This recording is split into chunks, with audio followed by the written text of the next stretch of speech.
Assalamualaikum warahmatullahi wabarakatuh. Perkenalkan, nama saya Jaka Sukmara, NIM 0450839909 dari UPBJJ Bandung. Di sini saya akan menjelaskan atau mempresentasikan tentang COVID-19 atau COVID-19 sebagai pemenuhan tugas mata kuliah Bahasa Indonesia dengan kode MKWU 4108. Baik, teman-teman, seperti yang kita ketahui, COVID-19 merupakan COVID atau jenis virus terbaru yang bermula dari kota Wuhan, tepatnya di Tiongkok. Virus jenis ini telah menyebar ke berbagai belahan negara di dunia. World Health Organization atau WHO sudah menetapkan pandemi COVID-19 ini sejak 11 Maret tahun 2020 yang lalu. Pandemi sendiri merupakan sebuah epidemi yang telah menyebar ke berbagai benua dan negara. Pasalnya, istilah pandemi ini tidak digunakan untuk menunjukkan tingkat suatu penyakit, melainkan hanya memperlihatkan tingkat penyebarannya saja. Sementara epidemi sendiri adalah sebuah istilah yang telah digunakan untuk mengetahui peningkatan jumlah kasus penyakit secara tiba-tiba pada suatu populasi tertentu.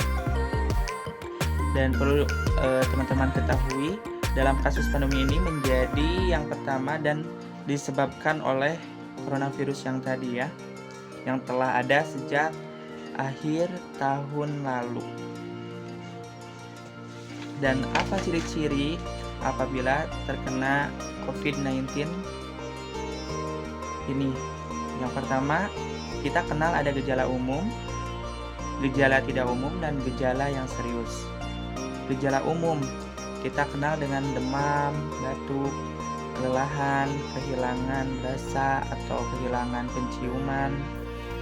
Terus gejala tidak umumnya sakit tenggorokan, terus sakit kepala, diare, terus ruam pada kulit, dan iritasi. Dan ini adalah gejala yang paling serius yang mesti teman-teman ketahui dan teman-teman antisipasi. Yang pertama yaitu kesulitan bernafas. Yang kedua, kesulitan berbicara atau bergerak atau bingung gitu ya. Terus nyeri dada. Nah, itu gejala yang serius. Nah, apabila teman-teman mengalami atau merasakan gejala serius tersebut, segera cari bantuan medis ya, hubungi tenaga kesehatan atau fasilitas kesehatan terdekat dari tempat tinggal teman-teman. Nah, terus dampak dari virus COVID-19 ini yang kita rasakan bersama selama 2 tahun yang lalu, yaitu harga barang mahal dan barang menjadi langka. Itu yang pertama. Contohnya kita ada fenomena langkanya minyak goreng. Nah, udah itu dampak virus berikutnya lagi pembatalan pemberangkatan haji, dan ini sudah tersebar di berbagai situs berita ya. Terus berikutnya kunjungan para wisatawan yang datang ke Indonesia menjadi menurun. Berikutnya lagi, ini yang paling terdengar jelas di telinga masyarakat, yaitu merusaknya tatanan ekonomi. Banyak di antara teman-teman ataupun saya pribadi yang kehilangan pekerjaan dikarenakan COVID-19 ini. Dan yang terakhir adalah impor barang yang menjadi terhambat. Dan bagaimana caranya kita untuk mencegah penyebaran COVID ini? Yaitu yang pertama, kita melakukan pencegahan lewat pribadi terlebih dahulu.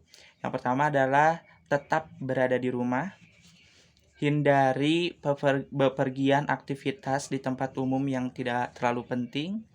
Kalau ada aktivitas yang memerlukan untuk keluar rumah, jangan lupa untuk menggunakan masker. Berikutnya lagi pencegahannya, setelah dari bepergian itu kita harus sering mencuci tangan ya, tentunya dengan sabun dan air. di air yang mengalir ya. Terus selama keadaan tangan kotor tidak boleh menyentuh mata, hidung, apalagi mulut ya. Terus pencegahan berikutnya, bersihkan benda yang sering disentuh. Semisal kalau misalkan kita ke rumah ada pintu, pegangan pintunya harus sering dibersihkan, atau benda-benda yang sering banget kita sentuh ya. Nah, berikutnya lagi, gunakan masker apabila Anda juga sedang sakit ya, ataupun yang bepergian tadi. Dan yang terakhir, cara mencegah COVID ini yaitu tentunya konsumsi makanan yang bergizi ya, dan jangan lupa olahraga juga. Dan di sini aku mau ngasih referensi atau bahkan mungkin teman-teman sudah mengetahui hal ini, yaitu ada perlindungan asuransi kesehatan ya. Kita kenal dengan VRU Healthy Plus ya.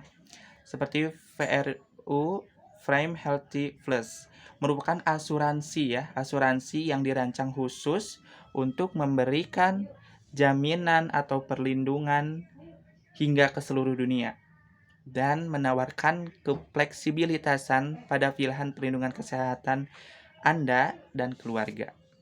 Mungkin sekian yang dapat saya presentasikan, kurang lebihnya mohon dimaafkan. Mudah-mudahan kita berdoa bersama COVID-19 ini sudah berakhir ya di tahun 2022. Dan selama 2 tahun ke belakang ini kita rasakan bersama dampak dari ekonomi, sosial, apalagi di pendidikan. Banyak pendidikan, fasilitas pendidikan yang menggunakan pembelajaran online ya, learning gitu. Termasuk itu menjadi kebutuhan bersama sampai saat ini. Bahkan masih di mix ya antara pertemuan langsung serta pertemuan lewat media seperti Zoom atau Microsoft Teams kayak gitu, seperti itu ya. Dan terima kasih atas kesempatannya. Mudah-mudahan informasi yang saya sampaikan bisa bermanfaat dan bisa menjadikan kita orang yang selalu sehat jasmani dan rohani. Terima kasih. Assalamualaikum warahmatullahi wabarakatuh.